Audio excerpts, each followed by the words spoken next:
पदाब्जं जननी जनकौ तथा तत्त्वोपदेशकर्तारं नत्वा भक्तिपुरःसरं परमपूज्य ಪ್ರಾತಸ್ಮರಣೀಯ ಸದ್ಗುರುಗಳ ಚರಣಾರವಿಂದಗಳನ್ನು ಹೃದಯ ಪದ್ಮದಲ್ಲಿ ಧ್ಯಾನಿಸಿ ಅದ್ವೈತ ಸಾರ್ವಭೌಮ ಜಗದ್ಗುರು ಸಿದ್ಧಾರೂಢರ ಮೌನ ಮಹಾಯೋಗಿ ಜಗದ್ಗುರು ಗುರುನಾಥಾರೂಢರ ಪಾವನ ಪಾದಾರವಿಂದಗಳಲ್ಲಿ ಹಣೆಮಣೆದು ಬ್ರಹ್ಮವಿದ್ಯಾ ಸಂಪ್ರದಾಯ ಕರ್ತೃಗಳಾದ ಸಮಸ್ತ ಋಷಿ ಮುನಿ ಸಂತ ಶರಣರ ಚರಣಾರವಿಂದಗಳಲ್ಲಿ ಅಭಿವಂದಿಸಿ ಗ್ರಂಥಕರ್ತರಾದ ಶಿವದಾಸನ ಚರಣಾರವಿಂದಗಳಲ್ಲಿ ನಮಿಸಿ ತಮ್ಮೆಲ್ಲರಿಗೆ ಅನಂತ ಶರಣಾರ್ಥಿಗಳು. ಆತ್ಮೀಯರೇ, ಜಗದ್ಗುರು ಸಿದ್ಧಾರೂಢರ ಕೃಪಾಛತ್ರದಲ್ಲಿ ನಡೆದುಕೊಂಡು ಬಂದಿರುವಂತಹ 16ನೇ ವರ್ಷದ ಭಗವಚ್ಚಿಂತನ ಸಾಧನ ಶಿಬಿರದ ಪ್ರಸ್ತುತ ಚಿಂತನದ ವಿಷಯ ಜಗದ್ಗುರು ಸಿದ್ಧಾರೂಢ ಕಥಾಮೃತ. ಶಿವದಾಸ, ನೀವು ಕಥಾಮೃತದಲ್ಲಿ ಅಧ್ಯಾಯವನ್ನು ಪ್ರಾರಂಭ ಮಾಡೋಕ್ಕಿಂತಲೂ ಪೂರ್ವದಲ್ಲಿ ಗ್ರಂಥದ ಮಹಿಮೆಯನ್ನು ಅತ್ಯವಶ್ಯವಾಗಿ ಓದಬೇಕು ಅಂತ ಹೇಳಿಕೊಂಡು ಬಂದಿದ್ದಾರೆ. 4 ವೇದ, 6 ಶಾಸ್ತ್ರ, 18 ಪುರಾಣ, 28 ದಿವ್ಯ ಆಗಮಗಳ ಸರ್ವಸಾರಭೂತವಾದ ಶ್ರೀ ಸಿದ್ಧಪುರುಷನ ಈ ಪವಿತ್ರ ಚರಿತ್ರೆಯನ್ನು ನಿತ್ಯವೂ ಶ್ರದ್ಧೆಯಿಂದ ಓದುವ, ಕೇಳುವ, ಪೂಜಿಸುವ ಸರ್ವಭಕ್ತರಿಗೆ ಧರ್ಮ, ಅರ್ಥ, ಕಾಮ, ಮೋಕ್ಷಗಳು ಸಿದ್ಧಿಸುವವು. ಸರ್ವ ಕಷ್ಟ ನಷ್ಟಗಳು, ಸರ್ವ ಪಾಪ ತಾಪಗಳು, ಚೋರ ವೈರಿ ವಿಷ ಭೂತಾದಿ ಭೀತಿಗಳು ಬಯಲಾಗಿ ಸರ್ವದಾ ಸಕಲ ಸನ್ಮಂಗಳಿಂದ ಕೂಡಿದ ಸುಖ ಸೌಭಾಗ್ಯಗಳು ಒದಗಿ ಬರುವವು. ಶ್ರೀ ಸಿದ್ಧ ಸದ್ಗುರುವಿನ ಕೃಪಾಪೂರ್ವಕ ಶ್ರವಣ ಮಾಡುವುದರಿಂದ ಶಾಂತಿ, ದಾಂತಿ, ವಿವೇಕ, ಜ್ಞಾನ, ಸದ್ಭಕ್ತಿಗಳು ಸಂಪ್ರಾಪ್ತವಾಗುವವು. ಈ ಗ್ರಂಥವನ್ನು ತನ್ನ ಇಷ್ಟ ದೇವತಾ ಮಂತ್ರದೊಡನೆ ಗಂಧ, ಅಕ್ಷತ, ಧೂಪ, ದೀಪ, ನೈವೇದ್ಯಗಳಿಂದ ಪೂಜಿಸಿ ಪ್ರತಿ ಅಧ್ಯಾಯದ ಪ್ರಾರಂಭದಲ್ಲಿ ಗ್ರಂಥ ಮಹಿಮೆಯನ್ನು ಪಠಿಸಿ ಸ್ಮರಿಸಿ ನಂತರ ಪಾರಾಯಣ ಮಾಡಿ ಮಂಗಳ ವಿಭೂತಿ ಪ್ರಸಾದಗಳನ್ನು ಭಕ್ತಿಯಿಂದ ಸ್ವೀಕರಿಸುವುದು ಶಿಷ್ಟರ ಸಂಪ್ರದಾಯವಾಗಿರುತ್ತದೆ. ಸದ್ಗುರುನಾಥ ಮಹಾರಾಜ ಕೀ ಜೈ. ಎಷ್ಟನೇ ಅಧ್ಯಾಯ ರೀ?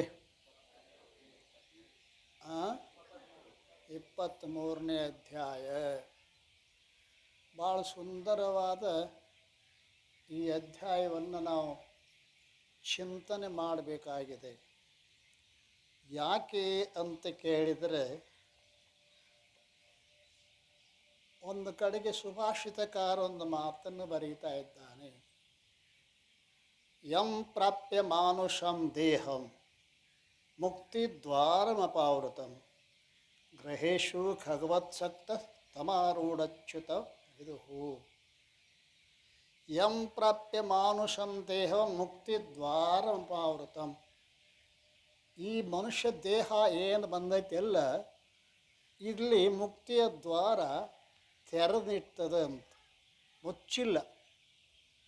ಒಳಗೆ ಕಾಲಿಡುವುದಷ್ಟೇ ಈ ಮನುಷ್ಯ ದೇಹವನ್ನು ಪಡೆದುಕೊಂಡು ಬಂದಿರುವ ಜೀವನ ಕರ್ತವ್ಯದ.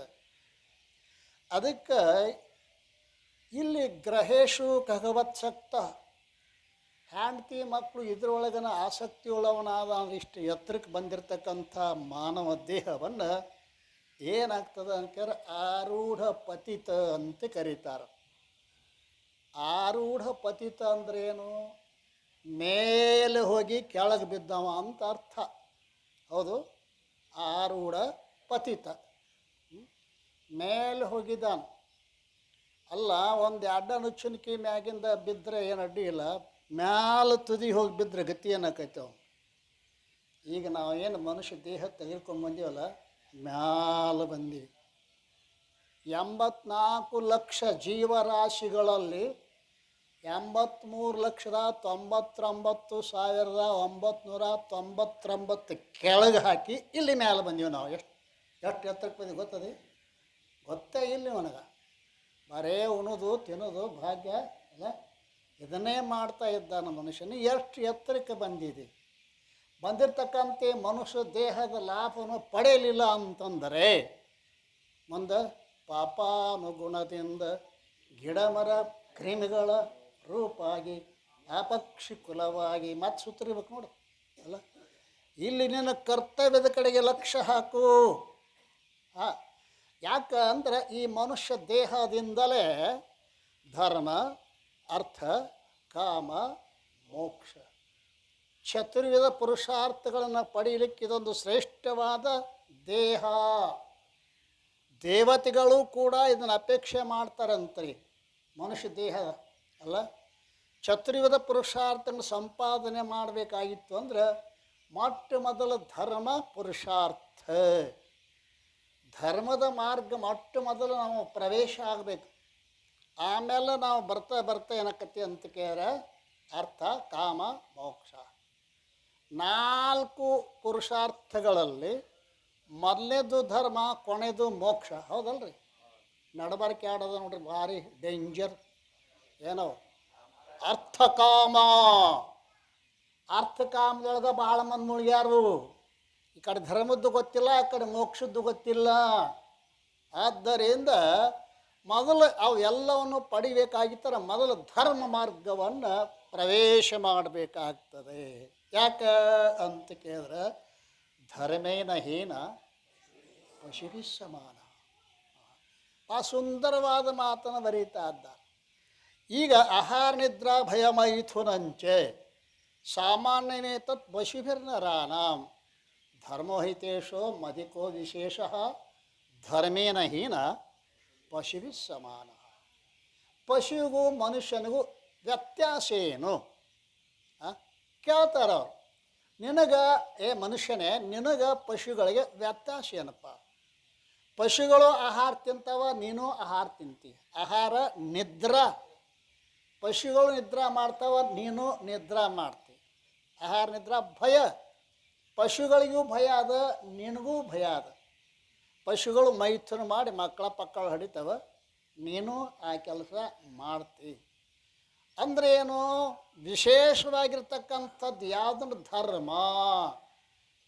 ಧರ್ಮವನ್ನು ಬಿಟ್ಟು ನೀನು ಇಷ್ಟರೊಳಗೆ ಉಳಿದಂದ್ರೆ ಪಶುವಿ ಸಮಾನ. ಪಶುವೇ ಅಂದ್ರೆ ಕೆಲವು ಮಂದಿಗೆ ಸಿಟ್ಟು ಬರ್ತೈತಿ ಅಲ್ರಿ. ಪಶುವಿನಿಗಿಂತ ಹೆಚ್ಚಿನ ಕೆಲಸ ನೀ ಏನು ಮಾಡಿದಪ್ಪ ಅಂತ ಅವನು ಕೇಳ್ರಿ ನೀವು. ಯಾವ ಸಿಟ್ಟು ಬಂದಾನಲ್ಲ ಅಲ್ಲ, ಪಶುವೇ ಅಂದ್ಕೊಳ್ಳಿ ಸಿಟ್ಟಿಗೆ ಬರ್ತಾನಲ್ಲ, ಅವನು ಕೇಳ್ರಿ. ಅಲ್ಲ, ಪಶುವಿನಿಗಿಂತ ಹೆಚ್ಚಿನ ಕೆಲಸ ಏನು ಮಾಡಿದಪ್ಪ? ಅವು ಮಕ್ಕಳು ಹಿಡಿತಾವ, ನೀನು ಒಂದು ಡಜನ್ ಹಾಕಿ ಮಾಡಿದ್ರಬೇಕು. ಮತ್ತೇನದ ಅಲ್ಲ, ಅವು ತಿಂತಾವ, ನೀನು ತಿಂತಿರ್ಬೇಕು. ಅವು ಮಲಗ್ತಾರ, ನೀನು ನಿದ್ದೆ ಮಾಡ್ತಿರ್ಬೇಕು. ವ್ಯತ್ಯಾಸ ಏನೋ? ಧರ್ಮೋಹಿತೇಶೋ ಮಧಿಕೋ ವಿಶೇಷ. ಈ ಮನುಷ್ಯ ಜನ್ಮದ ವಿಶೇಷಣ ಯಾವುದು? ಧರ್ಮ. ಧರ್ಮ ಧರ್ಮ ಧರ್ಮ ಅಂದರೆ ಧಾರಣಾತ ಧರ್ಮ ಇತ್ಯುಚ್ಯತೆ. ಧರ್ಮ ಅನ್ನೋ ಶಬ್ದಕ್ಕೆ ಬಹಳ ಅರ್ಥಗಳದಾವೆ. ಯಾಕೆ ಅಂತ ಕೇಳಿದರೆ ಇಲ್ಲಿ ಮನುಷ್ಯನ ಯಾವ ಸ್ಥಾನ ಅವಕಾಶಗಳು ಬೇರೆ ಬೇರೆ ಆದಂಗೆ, ಕಾಲ ದೇಶ ಪರಿಸ್ಥಿತಿಗಳು ಭಿನ್ನ ಭಿನ್ನ ಆದಂಗೆ ಧರ್ಮನೂ ಕೂಡ ಬೇರೆ ಬೇರೆ ರೂಪವನ್ನು ಪಡೀತದೆ. ಹ್ಯಾಂಗಪ್ಪ ಅಂತ ಕೇಳಿದರೆ ಒಬ್ಬ ಮನುಷ್ಯ, ಜೈನ ಧರ್ಮದ ಒಬ್ಬ ಮನುಷ್ಯ, ಆ ಹುಡುಗ ಅವಂದೇನು ಅಹಿಂಸಾ ಅವನು ಪರಮ ಧರ್ಮದು. ಅವ ಜೈನ ಧರ್ಮದ ಹುಡುಗ. ಅವ ಸೈನ್ಯವನ್ನು ಸೇರಿದ. ಸೈನ್ಯವನ್ನು ಸೇರಿದಾಗ ಅವನು ಎಲ್ಲಿಟ್ಟರು ಅಂತ ಕೇಳ, ಭಾರತದ ಗಡಿ ಭಾಗದಲ್ಲಿ ಉಗ್ರಗಾಮಿಗಳು ನಮ್ಮ ದೇಶದೊಳಗೆ ಬರಲಾರ್ದಂತೆ ನಿಗ್ರಹ ಮಾಡ್ತಕ್ಕಂಥ ರೀತಿ ಅವನ ಕರ್ತವ್ಯ ಅದು. ಅಲ್ಲಿ ಗಣ್ಣು ಕೈಯಾಗ ಕೊಟ್ಟು ಅವನಲ್ಲಿ ನಿಲ್ಲಿಸಿದಾರೆ. ಉಗ್ರಗಾಮಿಗಳು ಒಳಗೆ ಪ್ರವೇಶ ಆಗೋ ಮುಂದೆ ಗಣ್ಣು ಕೆಳಗಿಟ್ಟು ಅಹಿಂಸಾ ಪರಮೋ ಧರ್ಮ ಅಂತಂದ್ರೆ ಹೊಡಿತಾರೆ ಇವನು ಅಲ್ಲಿ ಹಿಂಸೆ ನಿನ್ನ ಪರಮ ಧರ್ಮ, ರಾಷ್ಟ್ರೀಯ ಧರ್ಮ ಬೇರೆ, ಹೌದಲ್ರಿ? ಜಾತಿ ಧರ್ಮ ಬೇರೆ. ನಿನ್ನ ಜಾತಿ ನೀ ಊರಾಗಿದ್ದಾಗ ಅಲ್ಲಿ ನೀ ಅಹಿಂಸಾ ಪರಮ ಧರ್ಮ ಅನ್ನು. ಈಗ ನೀ ಎಲ್ಲಿ ನಿಂತಿದ್ದೀ? ಈಗ ಗಡಿ ಕಾಯಕ್ಕೆ ನಿಂತಿದ್ದೀ. ರಾಷ್ಟ್ರ ಧರ್ಮವನ್ನು ರಕ್ಷಣೆ ಮಾಡಬೇಕಾಗಿದೆ. ಹೀಗೆ ಧರ್ಮ ಅನ್ನೋದು ಏನು ಮಾಡ್ತದೆ ಅನ್ಕ್ಯಾರ, ದೇಶ ಕಾಲ ಪರಿಸ್ಥಿತಿಗೆ ಅನುಗುಣವಾಗಿ ದಿನಾಲು ಸ್ನಾನ ಪೂಜೆ ಮಾಡೇ ಪ್ರಸಾದ ಮಾಡೋದು ನೇಮ, ಹೌದಲ್ಲ? ಜೋರು ಜ್ವರ ಬಂದವಪ್ಪ, ಡಾಕ್ಟ್ರು ಅಂತಾರೆ ಸ್ನಾನ ಮಾಡಬೇಡ್ರಿ ಅಲ್ರಿ. ಸ್ನಾನ ಮಾಡೋದು ಯಾವಾಗ? ಆರೋಗ್ಯದಿಂದ ಇರುವಾಗ ಸ್ನಾನ ಪೂಜೆ ಮಾಡು. ಈಗ ಸ್ನಾನ ಮಾಡಿದೆ ಅಂದ್ರೆ ನೀ ಹೆಣ ಹಾಕಿ ಮರ. ಆದ್ದರಿಂದ ದೇಶ ಕಾಲ ಪರಿಸ್ಥಿತಿಗೆ ಅನುಗುಣವಾಗಿ ಧರ್ಮಗಳು ಭಿನ್ನ ಭಿನ್ನ ಆಗ್ತಾ ಇದ್ದಾವೆ. ಆದ್ದರಿಂದ ಯಾವುದೋ ಒಂದು ಊರೊಳಗೆ ಒಬ್ಬ ಮಹಾತ್ಮ ಭಿಕ್ಷಾ ಬೇಡಕತ್ತಿದ್ದ. ಮಧ್ಯಾಹ್ನ 1 ಗಂಟೆ ಆಗಿದೆ, ಹೊಟ್ಟಿ ಹಸದದ. ಭಿಕ್ಷಾನ್ನ ಮೋಕ್ಷಕ್ಕೆ ಸಾಧನ ಅಂದಾರಲ್ಲ, ಅವ ಭಿಕ್ಷಾ ಬೇಡ್ತಾ ಎಲ್ಲರೂ ಮುಂದೆ ಹೋಗಪ್ಪ, ಕೈ ಕಾಲು ಇಲ್ಲಪ್ಪ, ಎರಡು ಕೆಲಸದ ಅವರು ಅಲ್ರಿ. ಕೆಲವು ಮಂದಿ ಅಂತೂ ಬಾಗಿಲನ್ನ ಹಾಕಿರ್ತಾರೆ, ಭಿಕ್ಷುಕರು ಸ್ವಾಮಿಗಳು. ಅಟ್ಟಲ್ಲಿ ನಾಯಿ ಸಾಕಿರ್ತಾರೆ. ಬೋರ್ಡ್ ಹೆಂಗೆ ಬರುತ್ತಾರೆ? ನಾಯಿಗಳು ಇರುತ್ತವೆ, ಎಚ್ಚರ. ನಾಯಿಗಳು ಬಹುವಚನ. ನಾಯಿ ಕುರಿ ಹಂಗೆ ಹಿಂಡು ಸಾಕಿಸ್ತಾರೆ, ಒಂದೇ ಗಳು. ಯಾಕಂದ್ರು ನಾವು ಮನ್ಯಾಗಿದ್ದವ್ರೆಲ್ಲ ನಾಯಿನ ಅದೀವು, ಹೌದಲ್ರಿ? ಇದು ನಮ್ಮ ದೇಶದ ಪದ್ಧತಿ ಅಲ್ಲ ಏನ್ರಿ. ಅವ ಭಿಕ್ಷಾ ಬೇಡ್ತಾ ಇದ್ದಾನೆ. ಮಧ್ಯಾಹ್ನ 1 ಗಂಟೆ ಆಗಿದೆ, ಹಸದಾನ ಪುಣ್ಯಾತ್ಮ. ಭಿಕ್ಷಾ ಮುಂದೆ ಹೋಗಪ್ಪ. ಮುಂದೆ ಹೋದ ಕಡಿದು ಒಂದೇ ಮನೆ ರೀ. ಅಲ್ಲೇನು ರೀ ಭಿಕ್ಷಾ ಸಿಕ್ತು, ಹೊಟ್ಟಿಗೆ ಹಾಕೋದು ಇಲ್ಲ ತಾನೆ, ಗಳ ನೀರು ಕುಡಿದು ಮಲ್ಕೊಂಡ್ಬಿಡೋದು.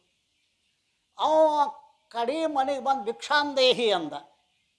ಅವಾಗ ಹೆಣ್ಮಗಳು ಕೈಯಾಗ ತಂಬಿಗೆ ಹಿಡ್ಕೊಂಬಂದು ಪಾದಕ್ಕೆ ನೀರು ಹಾಕಿ, ಯಪ್ಪ ಬರಬೇಕ್ರಿ, ಪ್ರಸಾದ ಮಾಡ್ರಿ. ಅಲ್ಲ ಒಂದವ ಇಷ್ಟೆಲ್ಲ ಊರು ತಿರುಗಾಡಿದೆ. ಎಂಥ ಸಂಸ್ಕೃತಿ! ಮನುಷ್ಯನ ಸಂಸ್ಕೃತಿ ಅವನ ಆಚಾರದಿಂದ ವಿಚಾರದಿಂದ ತಿಳಿಯಲ್ಪಡ್ತದೆ. ಸಂಸ್ಕೃತಿ ಮುಖ್ಯದ. ಇವತ್ತು ಶಿಕ್ಷಣದೊಳಗೆ ಸಂಸ್ಕೃತಿ ಇಲ್ಲ. ಓದತ್ತೇನೆ ಎಲ್ಲರೇ? ಎಲ್ಲ ಇಲ್ಲ. ಸಂಸ್ಕೃತಿ ಇಲ್ಲದ ಶಿಕ್ಷಣ ಏನು ಉಪಯೋಗ ಇಲ್ಲದು. ಆಕೆ ಪಾದಕ್ಕೆ ನೀರು ಹಾಕಿ ಅಪ್ಪ ಬರಬೇಕು ಅಂತ ಕೈ ಮುಕ್ಕೊಂದು ಭಕ್ತಿಯನ್ನು ನಿಂತಾಗ ಭಾಳ ಖುಷಿ ಆಯ್ತು ಸ್ವಾಮಿಗಳಿಗೆ. ಒಳಗೆ ಹೋದರು. ಮಷ್ಟಾನ್ನ ಭೋಜನ ಭಕ್ತಿಯಿಂದ ಆ ತಾಯಿ ನೀಡಿದಳು. ಊಟ ಆದ ಬಳಿಕ 4 ಮಕ್ಕಳು ಎಲ್ಲರಿಗೂ 10 ರೂಪಾಯಿ ಕೊಟ್ಟು, ಏನು ದಕ್ಷಿಣ ಕೊಡು. ಸ್ವಾಮಿಗಳಿಗೆ ಪ್ರಸಾದ ಮಾಡಿಸಿದಾಗ ದಕ್ಷಿಣ ಕೊಡಬೇಕು ರೀ. ದಕ್ಷಿಣ ಕೊಡಲಿ ಅಂದ್ರೆ ಉಂಡದ ಪಚನ ಆಗೋದಿಲ್ಲ ಅಂತಾರೆ. ನೀವು ದಕ್ಷಿಣ ಕೊಡಲಿಲ್ಲ, ಹೋಗಿ ಸ್ವಾಮಿ ಊಟ ಮಾಡಿದ್ದು ಹೋಗಿ ಜಗ್ಗ ಅಂದ್ರೆ, ದಕ್ಷಿಣ ಕೊಡಲಿಲ್ಲ ಅಂದ್ರೆ ಉಂಡದ ಪಚನ ಆಗೋದಿಲ್ಲ ಅಂತ್ರಿ. ದಾನ ಮತ್ತು ದಕ್ಷಿಣ ಅಂತ 2 ಅದಾವಲ್ಲ. ದಕ್ಷಿಣ ಕೊಟ್ಟು ಎಲ್ಲ 4 ಹುಡುಗರ ಕೈಯಾಗ 10 ರೂಪಾಯಿ ಕೊಟ್ಟು, ತಮ್ಮ ಅಪ್ಪ ನಮಸ್ಕಾರ ಮಾಡು. ಅವು ಒಂದೊಂದೊಂದು 10 ರೂಪಾಯಿ ಕೊಟ್ಟು ನಮಸ್ಕಾರ ಮಾಡಿದ್ರು. ಆ ತಾಯಿ ಸಂಸ್ಕೃತಿಯನ್ನು ನೋಡಿ ಭಾಳ ಸಂತೋಷ ಆಯ್ತು. ಆಗಿ ಯವ್ವ ನಿನ್ನ ಸಂಸ್ಕೃತಿ ನೋಡಿ ನನಗೆ ಭಾಳ ಸಂತೋಷ ಆಗಿದೆ, ನಿನಗೆ ವಯಸ್ಸು ಎಷ್ಟವ ಅಂತ ಕೇಳಿದ್ರು. ನನಗೆ 10 ವರ್ಷ ರೀ ಅಂದಳು. ಮಕ್ಕಳು ಎಷ್ಟಾಗ್ಯಾವ ರೀ? 4 ಮಕ್ಕಳಿಗೆ ಅವು 10 ವರ್ಷ ಅಂತ. ಆ ಸ್ವಾಮಿಗಳಿಗೆ ಒಂದು ಸ್ವಲ್ಪ ಆಶ್ಚರ್ಯ ಆಯ್ತು. ನಿಮ್ಮ ಪತಿ ಅದಾರೆ, ಅವ್ರಿಗೆ ಎಷ್ಟು ಆಗ್ಯಾವ? ಅವ್ರಿಗೆ 5 ವರ್ಷ ಆಗ್ಯಾವ್ರಿ ಅಂದ್ರೆ ಉಲ್ಟಾ ಬತ್ತಿದ್ದು. ಅಲ್ಲ ಪತಿಗೆ 5 ವರ್ಷ, ನಿನಗೆ 10 ವರ್ಷ. ಮಾವ 2 ವರ್ಷದ ಹೋದಾನ್ರಿ ಅಂದ್ರೆ ತಣ್ಣಗ.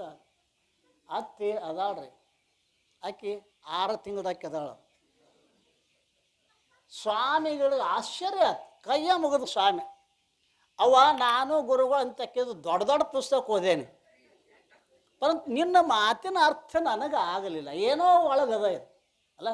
4 ಮಕ್ಕಳಾಗ್ಯಾವ 10 ವರ್ಷ ಅಂತ ಹೇಳ್ತೀಯಲ್ಲ, ನಿಮ್ಮ ಪತಿಗೆ 5 ವರ್ಷ ಅಂತೀಯಲ್ಲ, ಮಾವ 2 ವರ್ಷ ಅಂತಿ, ಅತ್ತಿಗೆ 6 ತಿಂಗಳು ಅಂತೀಯಲ್ಲ, ಇದೇನೋ ರಹಸ್ಯ ಅದ, ದಯವಿಟ್ಟು ಹೇಳವ ಅಂದರು ಸ್ವಾಮಿಗಳು. ಆಕೆ ಅಂದಳು, ಏನಿಲ್ರಿಪ್ಪ, ನಾನು ಮನುಷ್ಯಾಳಾಗಿ 10 ವರ್ಷ ಆಗ್ಯದ, ನನಗೆಲ್ಲ 30 ವರ್ಷ ಆಗ್ಯಾವ. ಮೊದಲಿನ 15 ವರ್ಷ ದನದಂಗಿದ್ದು ನಾನು ಅಲ್ರಿ. 10 ವರ್ಷದಕ್ಕಿಂತಲೂ ಪೂರ್ವದಲ್ಲಿ ಈಗ ನಾನು ಗುರುಗಳಂತೆ ಹೋಗಿ ದೀಕ್ಷಾ ತಗೊಂಡ ಧರ್ಮದ ಮಾರ್ಗದಲ್ಲಿ ಬಂದದ್ದು 10 ವರ್ಷ. ಅದಕ್ಕೆ ನನಗೆ 10 ವರ್ಷ ಖರೆ, ಉಳಿದದ್ದೆಲ್ಲ ಪಶು ಸಮಾನ ಅಲ್ರಿ. ಆವಾಗ ಒಂದು ಬಾ ಮತ್ತು ನಿಮ್ಮ ಪತಿದೇವ್ರ ಗತಿ ಏನು? ಅವಾಗೂ 35 ಆಗ್ಯಾವ್ರಿ. 30 ವರ್ಷ ಅದ ಪೈಕಿನ ಇದ್ದವ. ಇಷ್ಟರಾದ ಗೊತ್ತಾಕತ್ಲ, ಅದ ಪೈಕಿ ಅದ ದಣದ ಪೈಕಿ ಅಂತ. ಸ್ನಾನ ಇಲ್ಲ, ಪೂಜಾ ಇಲ್ಲ, ಏನಿಲ್ಲ. ನಾನೇ 5 ವರ್ಷದ ಹಿಂದೆ ಅವ್ರನ್ನ ಕರ್ಕೊಂಡು ಹೋಗಿ ಗುರುಗಳ ಕಡೆಯಿಂದ ದೀಕ್ಷಾ ಕೊಡಿಸಿದ್ದೇನೆ. ಆ 5 ವರ್ಷದಿಂದ ನಾವು ಸ್ನಾನ ಪೂಜಾ ಏನ್ರಿ ಧ್ಯಾನ ಏನೇನು ಈ ಧರ್ಮದ ಮಾರ್ಗದಾಗ ಬಂದದ್ದು 5 ವರ್ಷ ಖರೆ ಒಂದು. ಅವು ಉಳಿದು ಏನದವ ದಣದ ಪೈಕಿ ಏನ್ರಿ. ಅದು ಸರಿ. ಮಾವಂದು ಹೆಂಗವ ಅಂದ್ರೆ ಮಾವ್ಗೆ 78 ಆಗ್ಯಾವ ಅಲ್ರಿ. ಈಗ 2 ವರ್ಷದಿಂದ ನಾನು ಮಾವ ಹಂಗೆ ಅಲ್ಲ, ಮನುಷ್ಯ ಜನ್ಮ ಶ್ರೇಷ್ಠ ಅದ, ಗುರು ದೀಕ್ಷಾ ತಗೋಬೇಕು ಅಂತ ಅವ್ರನ್ನ 2 ವರ್ಷದ ಹಿಂದೆ ದೀಕ್ಷಾ ಕೊಡಿಸೀನಿ. ಅಲ್ಲಿಂದ ಈ ಕಡೆ ಮನುಷ್ಯರಾಗ್ಯಾರ. ಸ್ನಾನ ಪೂಜಾ ಪುರಾಣ ಶಾಸ್ತ್ರ ಸ್ವಾಮಿಗಳು ದಾನ ಧರ್ಮ ಈ ಕಡೆ ಬಂದಾರ. ಮತ್ತು ಅತ್ತಿದ ಹೆಂಗವ, ಅತ್ತಿಗೂ ವಯಸ್ಸು ಭಾಳ ಆಗ್ಯಾವ 70. ಪರಂತು ಆಕಿ ಬರೇ ಕಟ್ಟಿನ ಕೂತು ಊರು ಹಿರ್ತನ ಮಾಡ್ತಿದ್ರು ಏನ್ರಿ. ಅವ್ರದ್ದೊಂದು ಒಂದೊಂದು ಓಣಿಗೆ ಒಬ್ಬೊಬ್ಬರು ಅಧ್ಯಕ್ಷರು ಅಂತಿರ್ತಾರೆ. ನಮ್ಮ ಅತ್ತಿನ ಅಧ್ಯಕ್ಷ ಇದ್ರು ರೀ. ಸಂಜೆ ಎಲ್ಲರನ್ನ ಕೂಡಿಸಿ ಅವ ಹಂಗೆ ಈಕೆ ಹಿಂಗೆ ಇದೇ ಮಾಡ್ತಿದ್ರು ಅವರು. ನಾನೇ ಅತ್ತಿ ಹಂಗಲ್ಲ, ಮನುಷ್ಯ ಜನ್ಮ ಶ್ರೇಷ್ಠದ ಅಂತೇಳಿ ಕೈ ಒತ್ತಿ ಕಾಲು ಒತ್ತಿ, ಕುತ್ತಿಗೇನು ಒತ್ತಲಿಲ್ಲ, ಕೈ ಒತ್ತಿ ಕಾಲು ಒತ್ತಿ 6 ತಿಂಗಳಿಂದ ಆಕೆಗೆ ದೀಕ್ಷಾ ಕೊಡ್ಸೀನಿ. ಆಮೇಲೆ ಸ್ನಾನ ಪೂಜಾ ಈ ಕಡೆ ಬಂದಾಳೆ. ಅವ ಅಂದ, ಅವ್ವ ನಿನಗೆ 10 ವರ್ಷರೇ ಆಗಿರ್ಬೋದು, ನಿನಗೆ 5 ವರ್ಷರೇ ಆಗಿರ್ಬೋದು, ನಿಮ್ಮ ಮಾವಿಗೆ 2 ವರ್ಷರೇ ಆಗಿರ್ಬೋದು, ಅತ್ತಿಗೆ 6 ತಿಂಗಳು ಆಗಿರಬಹುದು. ನಿನ್ನ ವಿಷಯದೊಳಗೆ ನಾನು ಹುಟ್ಟೇ ಇಲ್ಲ ಅಂದವ. ಅರ್ಥ ಏನು? ಧರ್ಮೇನ ಹೀನ ಪಶುಭಿ ಸಮಾನ. ಶ್ರೇಷ್ಠವಾದ ಮನುಷ್ಯ ಜನ್ಮ ಬಂದ ಬಳಿಕ ಧರ್ಮ ಅರ್ಥ ಕಾಮ ಮೋಕ್ಷ ಚತುರ್ದ ಪುರುಷಾರ್ಥಗಳು ಅದ ಅನ್ನೋದು ಭಾಳ ಮಂದಿ ತಲೆಯಾಗಿಲ್ರಿ. ಅದ ಅನ್ರಿ ಅಂದ್ರೆ ಇಂಥ ಸಭಾದಾಗ ಅಟ್ಟ ನೆನಪಾಕತಿ. ಮತ್ತು ಮಂಗಳತ್ತ ಆಗುಡ್ದ ಹೋಗೇ ಬಿಟ್ಟಿರ್ತೈತಿ ಎಲ್ಲ ಅಳಸೆ. ಏನು ಜಾಡಿಸ್ತಾರಲ್ಲ ಈ ಹಾಸಿದ್ದು ಸ್ವಾಮಿದು ಎಲ್ಲ ಇಲ್ಲೇ ಜಾಡಿಸಿ ಹೋಗೋಣ. ಹಿಂಗಾಗಬಾರ್ದು ಪುಣ್ಯಾತ್ಮರೇ.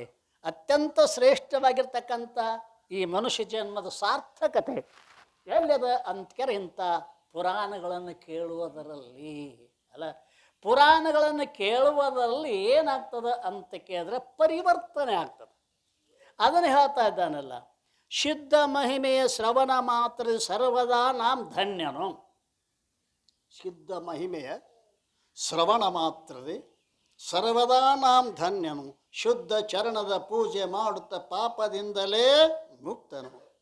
ಭೇದ ಬುದ್ಧಿಯ ಬ್ರಾಹ್ಮಣರ ಪಂಕ್ತಿಗಳು ಸುಖದೆ ಉನ್ನತ ಭೇದಿಸಿದಿ ಅಭಿಮಾನವನು ಭಕ್ತರ ಕೃಪಾಳವೇ ಸಲಹೂತ. ಸಿದ್ಧ ಮಹಿಮೆಯ ಶ್ರವಣ ಮಾತ್ರ ಸರ್ವದಾ ನಾಂ ಧನ್ಯನು. ಯಾವುದಾದ್ರೂ ಪವಿತ್ರವಾದ ಮಹಾತ್ಮರ ಚರಿತ್ರೆಯನ್ನು ಕೇಳುವುದರಿಂದ ಮನುಷ್ಯನಲ್ಲಿ ಪರಿವರ್ತನೆ ಆಗ್ತದೆ. ಪರಿವರ್ತನೆ ಆದ್ರನ ಅದು ಚರಿತ್ರೆ ಕೇಳ್ದಂಗೆ ಹೊರತು ಸುಮ್ಮನೆ ಮಂಗಾರ್ಥ ಮಾಡಿ ಚುಣ್ಮರ್ ತಿಂದು ಹೋದ್ರೆ ಅದ್ರ ಪ್ರಯೋಜನ ಅಲ್ಲ. ಏನರೇ ಆಗಬೇಕಲ್ಲ. ಈ ಸಾಧನ ಶಿಬಿರಕ್ಕೆ ಬರೋಕ್ಕಿಂತಲೂ ಮೊದಲು ನೀವು ಹೆಂಗಿದ್ರಿ, ಹೋಗುವಾಗೂ ಹಂಗೆ ಇದ್ರಿ ಅಂದ್ರೆ ಎಲ್ಲ ವ್ಯರ್ಥನ. ನಮ್ಮ ಟ್ರಸ್ಟಿಯವ್ರು ಖರ್ಚು ಮಾಡಿದ್ದೇನು, ನಮ್ಮ ಸ್ವಾಮಿಗಳು ಒದರಿದ್ದೇನು, ಹೌದಲ್ರಿ? ಮತ್ತು ಈಗ ಇದೆಲ್ಲ ಏನಾಕತಿ ಅರ್ಥ ಏನವೇ ನಿಮ್ಮ ಅಂತಃಕರಣದೊಳಗೆ ತಗೊಂಡು ಹೋದ್ರಿ ಅಂದ್ರೆ ನೀವು ಸಿದ್ಧಾರೂಢರ ಮಕ್ಕಳತ್ತು ತಿಳ್ಕೊರಿ. ಇಲ್ದ ಹೋದ್ರೆ ಮನುಷ್ಯರ ಪೈಕಿ ಅಲ್ಲ. ಯಾವ್ದ್ರ ಪೈಕಿ? ಪಶುವಿ ಸಮಾನ. ಆದ್ದರಿಂದ ಪುಣ್ಯ ಸಂಗ್ರಹ ನಿಮಗೆ ಶಾಸ್ತ್ರ ತಿಳಿದು ಬಿಡುವಲ್ಲಕ ಏನ್ರಿ? ಅದು ಅವರು ಚಿಂತಕರು ಮಾಡುವಲ್ರಕ್ಕ, ಶಾಸ್ತ್ರ ತಿಳಿವಲ್ಲಕ್ಕ. ಸೊಮ್ಮ ಭಕ್ತಿಯಿಂದ ಕೇಳಿದ್ರೆ ಸಾಕು ಸಿದ್ಧನ ಪ್ರವಚನವನ್ನು, ಸಿದ್ಧನ ಚರಿತ್ರೆ ಕೇಳಿದ್ರೆ ಸಾಕಪ್ಪ. ಎಂತೆಂಥ ಮಹಾತ್ಮರು ಧನ್ಯರಾಗಿದ್ದಾರೆ, ಎಂತೆಂಥವ್ರು ಧನ್ಯರಾಗಿದ್ದಾರೆ ಅಲ್ಲ. ಚರಿತ್ರೆಗಳು, ನಾಟಕಗಳು, ಕಾವ್ಯಗಳು ಅಲ್ರಿ. ನಾನು ಮೊಟ್ಟ ಮೊದಲು ಆಶ್ರಮ ತಗೊಂಡಾಗ ನಮ್ಮ ಗುರುಗಳು ಜ್ಞಾನ ಸಿಂಧು ಓದ್ಲಕ್ಕೆ ಕೊಟ್ಟರು ನನಗೆ. ಜ್ಞಾನ ಸಿಂಧು ವೈರಾಗ್ಯ ಬೋಧಕ. ಇವತ್ತು ಜ್ಞಾನ ಸಿಂಧು ತಂದಾರ ಒಬ್ಬರು ಚಿತ್ರದುರ್ಗದವ್ರು. ಭಾಳ ಸುಂದರವಾದ ಜ್ಞಾನ ಸಿಂಧು ಅದು ಭಾಳ ದೊಡ್ಡದು. ಓದೋರು ಭಾಳ ಕಡಿಮೆ ಇದ್ದಾರೆ. ಏನು ಮಾಡೋದು? ಅದನ್ನು ನೋಡಿ ಕೊಟ್ಟರೆ ನನಗೆ ಇವತ್ತು. ಅದು ನೋಡಿ ನನಗೆ ಜೀವ ಕಸ ಯಾಕೆ ಇಷ್ಟು ಪರಿಶ್ರಮ ಮಾಡ್ಯಾನ ನಾವು ಪುಣ್ಯಾತ್ಮ. ಎಷ್ಟು ದೊಡ್ಡದು ಗೊತ್ತತ್ರಿ ಅದು. ಅದನ್ನೆಲ್ಲ ಬರ್ದಾರ, ಪ್ರಿಂಟರೇ ಮಾಡ್ಯಾರ, ಓದು ಅವ್ರಿಗಿಲ್ಲಲ್ಲ. ಅದರಿಂದ ಇಲ್ಲಿ ನೀವು ಯಾರಾದರೂ ಜ್ಞಾನ ಸಿಂಧುವನ್ನು ತೆಗೆದುಕೊಳ್ಬೇಕಾಗಿತ್ತು ಅಂದ್ರೆ ಅವಶ್ಯವಾಗಿ ಓದ್ರಿ ಅದನ್ನು. ಸುಮ್ಮನೆ ಓದಿ ಮನ್ಯಾಗಾರ ಹೇಳ್ರಿ. ನೀವು ಸಾತ್ ಬಳಿಕ ಮಕ್ಕಳ ಕೈಯಾಗ ಪುಸ್ತಕರ ಸಿಗಲಿ ಅದಲ್ಲೇ. ಆ ಮಕ್ಕಳು ನೀವು ಸಾತ್ ಬಳಿಕ ಮಕ್ಕಳ ಕೈಯಾಗ ಬಾಟ್ಲಿ ಕೊಡು ಸಿಗಬಾರ್ದು, ತಿಳಿತಾ? ಆದ್ದರಿಂದ ಕಾವ್ಯಗಳು, ಶಾಸ್ತ್ರಗಳು, ನಾಟಕಗಳು ಇವೆಲ್ಲ ಏನದಪ್ಪ ಅಂದ್ಕೇರ ಮನುಷ್ಯ ಪರಿವರ್ತನೆ. ಮಹಾತ್ಮ ಗಾಂಧಿ ಆದದ್ದು ಯಾವುದರಿಂದ ಗೊತ್ತದ? ಅವ್ರಾಗ ಸತ್ಯ ಹರಿಶ್ಚಂದ್ರ ನಾಟಕ ಬಂದಿತ್ತಂತ. 8 ವರ್ಷದ ಹುಡುಗ ಗಾಂಧಿ. ಆ ಹುಡುಗರಿಗೆ ನೋಡ್ರಿ ನಾಟಕ ನೋಡಬೇಕು ಅಂತ ಭಾಳ ಇಚ್ಛೆ ಗಾಂಧಿಗೆ. 4ನೇ ಟಿಕೆಟ್. ಅವ ಹೆಂಗಾರ ಮಾಡಿ ನಾಟಕ ನೋಡಬೇಕಂತೇಳಿ ದುಡ್ಡರೇ ಇದ್ದಿದ್ದಿಲ್ಲ. ಏನು ಮಾಡಿದ? ತಂದಿ ಕಿಶಿ ಒಳಗೆ 4ನೇ ತುಡುಗು ಮಾಡಿದ. ತುಡುಗು ಮಾಡಿ ಸತ್ಯ ಹರಿಶ್ಚಂದ್ರ ನಾಟಕ ನೋಡಿದ. ಅವ ಪರಿಣಾಮ ಸತ್ಯದ ಬೆಲೆ ಎಷ್ಟದಪ್ಪ. ಸತ್ಯಕ್ಕಾಗಿ ಹರಿಶ್ಚಂದ್ರ ರಾಜ್ಯವನ್ನು ತ್ಯಾಗ ಮಾಡಿದ ಅಲ್ಲ. ಹೆಂಡತಿ ಮಕ್ಕಳನ್ನು ಮಾರಿಕೊಂಡ. ತಾನು ಸುಡುಗಾಡಕ್ಕೆ ಏನ್ರಿ ಸುಡುಗಾಡು ಕಾಯಕ್ಕೆ ಹತ್ತಿದ. ಇದೆಲ್ಲ ಇಷ್ಟೆಲ್ಲ ಮಾಡಿ ಬಳಿಕ ಪರಮಾತ್ಮ ಪ್ರತ್ಯಕ್ಷ ಆದ, ಎಲ್ಲನೂ ಪ್ರಾಪ್ತಿ ಆಯಿತು. ಆ ಮಾತು ಬೇರೆ. ಪರಂತು ಸತ್ಯದ ಬೆಲೆ ಎಷ್ಟದ ಅನ್ನೋದನ್ನು ಅವನು ತಿಳ್ಕೊಂಡು ಇವತ್ತಿನ ಸತ್ಯಾಗ್ರಹ, ನಾನು ಜೀವನ ಪರ್ಯಂತರವಾಗಿ ಸತ್ಯದ ಮೇಲೆ ಆಗ್ರಹ ಮಾಡುತ್ತೇನೆ ಅಂತ ನಿಶ್ಚಯ ಮಾಡಿದ. ರಾತ್ರಿ 2 ಗಂಟೆಗೆ ನಾಟಕ ಮುಗಿದ ಬಳಿಕ ಮನೆಗೆ ಬಂದ. ಸತ್ಯ ಚಾಲು ಆಯ್ತು. ಅಪ್ಪನ ಎಬ್ಬಿಸಿದ. ಮಕ್ಕೊಂಡಿದ್ದ. ಯಾಕೋ ಅಂದರು. ನಾನು ಕ್ಷಮ ಮಾಡ್ರಿ, ನಾನು ತಪ್ಪು ಮಾಡೇನಿ. ಏನು ಮಾಡಿದೆ? ಅದು ಇಲ್ಲಪ್ಪ, ನಿನ್ನ ತೀಲಾರ್ದನ ನಿನ್ನ ಜೇಬಿದೊಳಗಿನ 4ನೇ ತುಡುಗು ಮಾಡ್ಕೊಂಡು ಹೋಗಿ. ಅವಂದ 4ನೇ ಹೋಗೋಲ್ಲಕ್ಕೂ ಅಂದವ. ಈಗ ರಾತ್ರಿ 2 ಗಂಟೆಗೆ ನಾನು ಎದ್ದು ಕ್ಷಮ ಕೇಳಕ್ಕೆ ಹತ್ತಿದ್ದೆಲ್ಲ, ಆ ಸತ್ಯವನ್ನು ನೀನು ಜೀವನ ಪರ್ಯಂತರವಾಗಿ ನಡೆಸ್ಕೊಂಡು ಹೋದ್ರೆ ನೀ ಮಹಾತ್ಮ ಅತ್ಯಂತ ಆಶೀರ್ವಾದ ಮಾಡಿದ್ದಾರೆ ಅಂಥೇಳಿ ಮಹಾತ್ಮ ಗಾಂಧಿ ನೋಟಿನ ಮ್ಯಾಗ ಅವನು ಮಾರಿ ಬಂದೈತಿ. ನಮ್ಮ ಮಾರಿಗೊಂದು ನೋಟ್ ಹುಟ್ಟುವಲ್ದು. ನಮ್ಮದು ಮಾರಿ ಐತಿಲ್ರಿ. ನಮ್ಮ ಮಾರಿಗೊಂದು ಅವನು ಮಾರಿ ಎಲ್ಲ ನೋಟ್ನಾಗ ಅದ ನೋಡ್ರಿ. ಏನು ಮಾಡ್ತೀರಿ? ಆಶ್ಚರ್ಯ. ಅವರು ಸತ್ಯವನ್ನೇ ಅಲ್ಲ ತಮ್ಮ ಜೀವನದ ಗುರಿಯನ್ನಾಗಿಟ್ಟು ಪುಣ್ಯಾತ್ಮ. ಒಬ್ಬ ಗಾಂಧಿನ ಕೊಟ್ಟದ್ದು ಹರಿಶ್ಚಂದ್ರ ನಾಟಕ. ನಾನು ಒಂದು ಶಾಲೆ ಹೋಗಿದ್ದೆ. ಅವರು ಏನು ಹೇಳಿದ್ರು, ಬಂದಿರಿ ಒಂದಿಟ್ಟ ನಮ್ಮ ಹುಡುಗರಿಗೆ ಏನಾರ ಹೇಳ್ರಿ. ನಾ ಹರಿಶ್ಚಂದ್ರ ಕಥೆಯನ್ನು ಹೇಳಿದೆ. ಅವ ಹುಡುಗ ಭಾಳ ಖುಷಿಯಿಂದ ಕೇಳಿದ್ರು. ನಾ ಕಡೆಗೆ ಕೇಳಿ ಪ್ರಶ್ನೆ ಕೇಳ್ರಿ, ಈ ಹರಿಶ್ಚಂದ್ರ ಕಥೆಯನ್ನು ಕೇಳಿ ನಿಮ್ಗೆ ಏನು ಅನಿಸ್ತದಪ್ಪ? ಎಂದೂ ಖರೆ ಮಾತಾಡಬಾರ್ದು ರೀ ಅಂದವ. ಯಾಕೋ ಅನ್ನೋನು. ಮತ್ತು ಅವ್ದು ಏನು ಉಳಿತ್ರಿ? ಅವ್ದು ಏನಿತ್ತು? ರಾಜ್ಯ ಹೋತು ರೀ, ಹೆಂಡತಿ ಹೋತು, ಎಲ್ಲ ಹೋತು. ಎಂದೂ ಖರೆ ಮಾತಾಡಬಾರ್ದು ನನಗೆ ಅನಿಸಿ. ನೋಡ್ರಿ, ಹೇಳೋದು ನಮ್ಮ ಕೆಲಸ, ತಿಳ್ಕೋದು. ಹಿಂಗೆ ಉಲ್ಟಾನೂ ಇರ್ತಾವ್ರಿ ಕೆಲಸ. ಏನು ಮಾಡೋದು? ಆದ್ದರಿಂದ ಇಲ್ಲಿ ಹೇಳ್ತಾ ಇದ್ದಾನೆ ಏನು ಅಂತ ಕೇಳಿದರೆ, ಯಾವ ಸಿದ್ಧ ಮಹಿಮೆಯ ಶ್ರವಣ ಮಾತ್ರದಿ ಸರ್ವದಾ ನಾಂ ಧನ್ಯನು. ಯಾವಾತನು ಶ್ರದ್ಧೆಯಿಂದ ಈ ಸಿದ್ಧನ ಚರಿತ್ರೆನ ಕೇಳ್ತಾನೆ ಅವನು ನಿಜವಾಗಿಯೂ ಧನ್ಯ. ನಿಮಗೆ ತಿಳಿಯಲಾರದೆ ಆ ಸಿದ್ಧನ ಚರಿತ್ರೆ ಸಂಸ್ಕಾರಗಳು ನಿಮ್ಮ ಮನಸ್ಸಿನಾಗ ಮೂಡ್ತಾ ಇದ್ದಾವೆ. ಇವತ್ತಿಲ್ಲ ನಾಳೆ ಅವು ಜಾಗೃತ ಆಗ್ತಾವೆ, ಹುಷಾರು. ಇವತ್ತು ಇಲ್ಲ ಅಂತ ಅನಿಸಿದ್ರೆ ಪರಂತು ಇವತ್ತಿಲ್ಲ ನಾಳೆ ಆ ಸಂಸ್ಕಾರಗಳು ಜಾಗೃತ ಆಗ್ತಾ ಇದ್ದಾವೆ. ಆದ್ದರಿಂದ ಶುದ್ಧ ಚರಣವ ಪೂಜೆ ಮಾಡುವ ಪಾಪದಿಂದಲೇ ಮುಕ್ತ. ಮಹಾತ್ಮರ ಪಾದಗಳನ್ನು ಪೂಜೆ ಮಾಡ್ತಾ ಇದ್ದಾರೆ. ಪಾದ ಪೂಜೆ ಮಾಡುವುದರಿಂದ ಏನಾಗ್ತದೆ ಅಂತ ಕೇಳಿದ್ರೆ ಪಾಪ ಹರಣ. ಪಾದ ಯಾಕೆ ಪೂಜೆ ಮಾಡ್ತಾರೆ?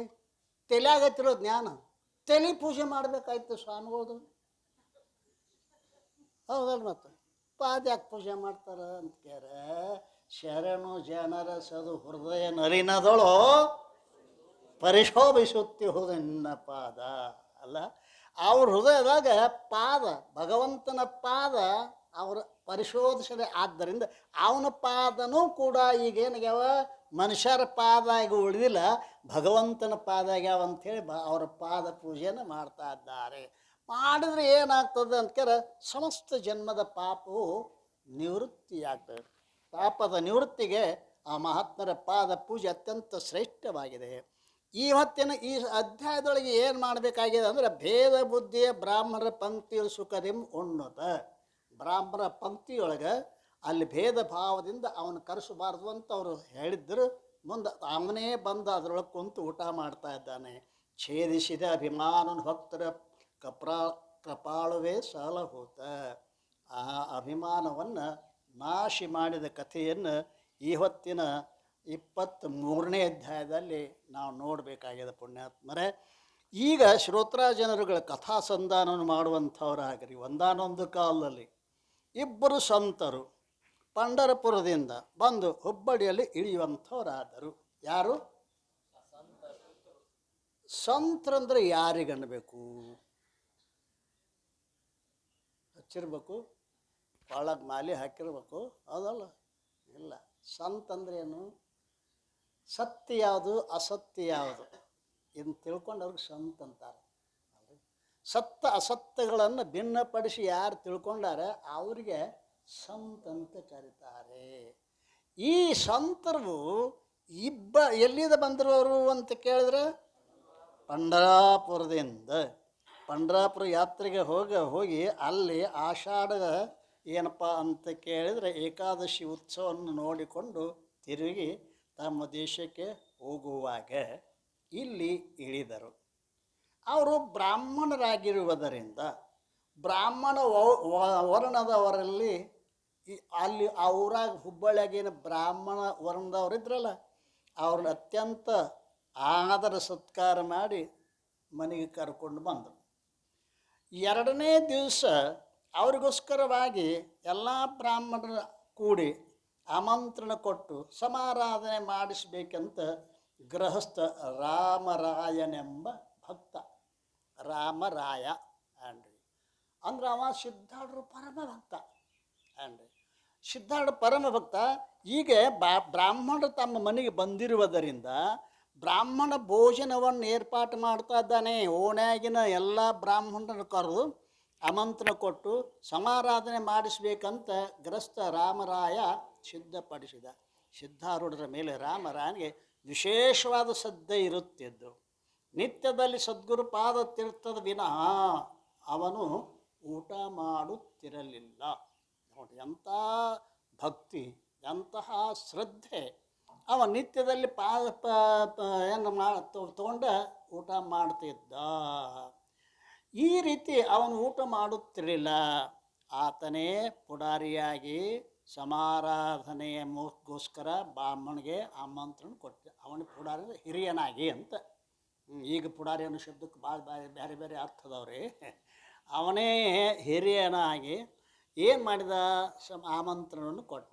ರಾಮರಾಯನು ಮನಸ್ಸಿನಲ್ಲಿ ಈ ಪ್ರಕಾರ ವಿಚಾರ ಮಾಡ್ತಾನಲ್ಲ, ಸಂತ ಶಿರೋಮಣಿಗಳಾದ ಸಿದ್ಧಾರೂಢರಿಗೆ ಈ ಸಮಾರಂಭದಲ್ಲಿ ಕರೆಸಬೇಕು, ಅವ್ರ ಪಾದ ಪೂಜೆಯನ್ನು ಮಾಡಬೇಕು.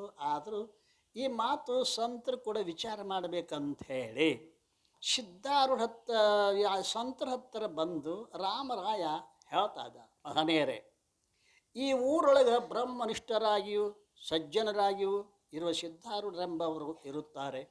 ಅವರನ್ನು ನಾಳೆ ಸಮಾರಾಧನೆಗೆ ಕರೆಸಬೇಕು ಅಂತ ನನ್ನ ಇಚ್ಛೆ ಅದ ಅಂತ ಆ ಪಾಂಡ್ರಾಪುರದಿಂದ ಬಂದ ಏನು ಸಂತರಿದ್ರಲ್ಲ ಅವ್ರನ್ನ ಕೇಳಿದ ತಕ್ಷಣ ಅವ್ರು ಏನಂದ್ರು, ನೋಡ್ರಿ ನಾವು ಸಿದ್ಧಾರೂಢರನ್ನ ಬಲ್ಲೆವು, ನಮಗೆ ಸಿದ್ಧಾರೂಢದ ಗೊತ್ತದ, ಆದರೂ ಕೂಡ ಅವು ಬ್ರಹ್ಮನಿಷ್ಠ ಇರಬಹುದು, ಆದರೆ ಆತನು ಪಂಕ್ತಿಗೆ ಕುಳಿತು ನಾವು ಊಟ ಮಾಡುವುದಿಲ್ಲ.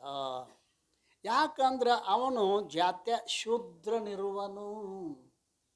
ಏನ್ರಿ ಅವ ಹೆಂಗದಾನ? ಜಾತ್ಯ ಶೂದ್ರದಾನೆ. ಅವನ ಪಂಕ್ತಿಯಲ್ಲಿ ಕೂತು ಬ್ರಾಹ್ಮಣರು ಹೇಗೆ ಊಟ ಮಾಡಬೇಕು? ಆತನಿಗೆ ಬೇರೆ ಪಂಕ್ತಿಯನ್ನು ಕೊಟ್ಟರೆ ಅನಾದರ ಮಾಡಿದಂತೆ ಆಗುವುದು.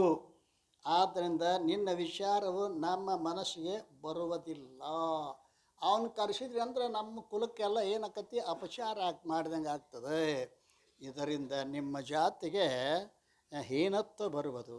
ಈ ಮಾತನ್ನು ಕೇಳಿದ ರಾಮರಾಣಿಗೆ ಬಹು ದುಃಖವಾಯಿತು. ಅಯ್ಯೋ ಅಂತ ನನ್ನ ಸದ್ಗುರುನಾಥ ಸಿದ್ಧಾರೂಢರಿಗೆ ಬರಬಾರ್ದು ಅಂತ ಇವರು ವಿಚಾರ ಮಾಡ್ತಾ ಇದ್ದಾರಲ್ಲ, ಮನಸ್ಸಿಗೆ ಬರುವುದಿಲ್ಲ. ಆದ್ದರಿಂದ ನಮ್ಮ ಜಾತಿಗೆ ಹೀನತ್ವ ಬರುವುದು. ಈ ಮಾತನ್ನು ಕೇಳಿ ರಾಮರಾಣಿಗೆ ಬಹಳ ದುಃಖವಾಯಿತು, ಮನಸ್ಸಿಗೆ ಭಾಳ ಚಿಂತೆ ಉತ್ಪನ್ನ ಆಯಿತು.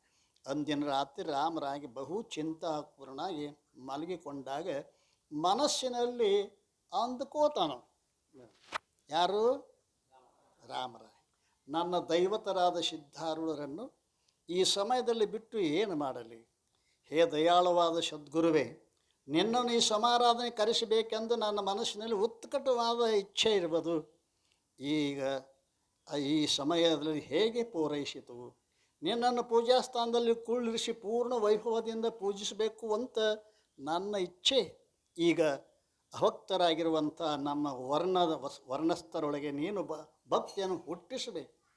ಅವರು ಅಭಕ್ತರಿದ್ದಾರೆ, ನಮ್ಮ ಬ್ರಾಹ್ಮಣರು, ಅವರಲ್ಲಿ ನೀನು ಭಕ್ತಿಯನ್ನು ಹುಟ್ಟಿಸಬೇಕು ಅಂತ ಅಭಿಲಾಷೆ ಇರುವುದು.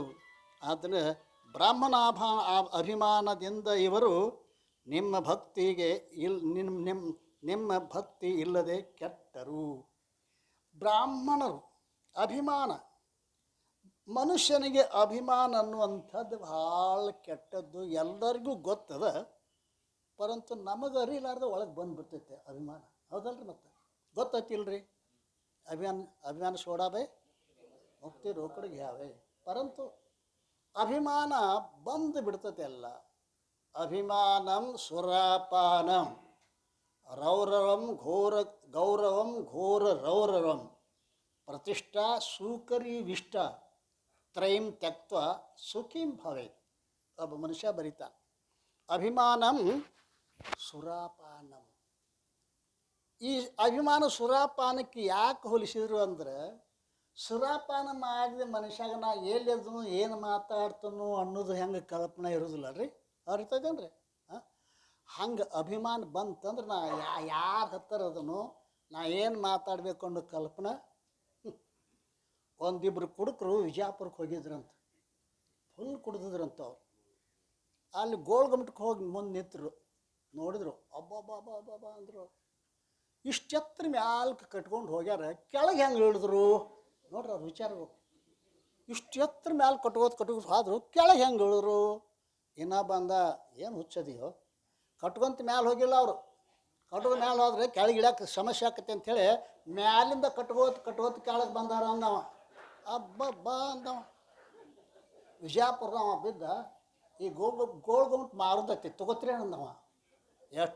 ಎಷ್ಟು ಕಾರ್ ಕೊಡವ ಅಂದವು. ಯಾರು ಗೋಳುಂಟ ಯಾರು ಮಾರವರು? ಎಷ್ಟು ಕಾರ್ ಕೊಡವ? ಒಂದು 5,000 ಕೊಯ್ದು ಬಿಡ್ರಿ ಅಂದವು. ತಗೋರೋ ನಿನ್ನಂತ ಎಟ್ಟದವು.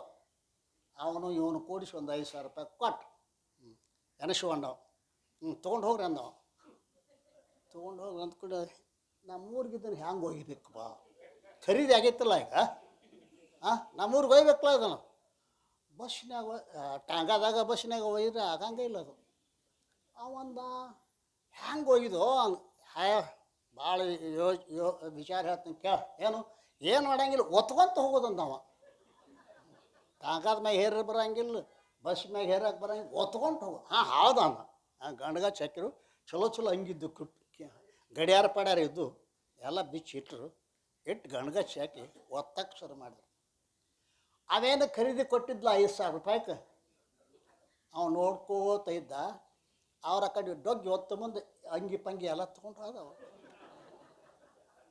ಒಂದು ತಾಸು ಒತ್ತಿದ್ರು. ಒತ್ತೆ ಈಗ ಗೋಳನ್ ಟೈಲಿಗೆ ಬಂದತಿ ಅಂತ ಕೇದವ.